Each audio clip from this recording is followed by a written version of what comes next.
你有冇？你已經嘅係細 B 嘛？你係幫我哋噶嘛？係你梗係幫我哋同我哋講嘛，保護爸爸。幫你爭取嘛？啊，梗係嘛？你講，呢度有人住嘅，係唔可以租。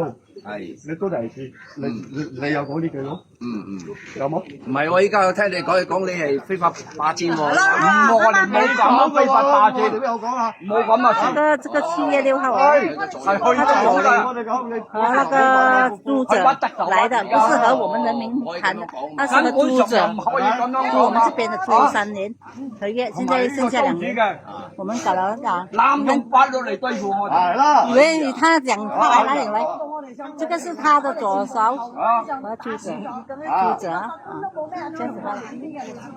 你認為你是 YP 幫人民是應該是我們濫用法律嚟對付我哋，冇理由啊！只有強權冇公利，咁樣 OK 咯，咁樣唔，OK，一啲都唔公平。你講唔公平係咪？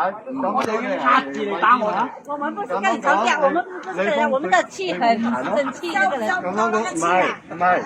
我哋講大聲，而家係攞到我哋講咯。我唔係諗呢嘢啊，我樣似佢啊，嗰個係諗啲嘢喎。我樣似佢啊，我唔係諗呢嘢啊。你唔好表錯人啊！我哋講佢講啊。你唔好喺度高頭呢個字啊！誤會。一係我一聽你講我係好似下噶喎，點解我光頭佬冇咁高，係矮啲，冇咁，但係佢咁樣斜面係咩？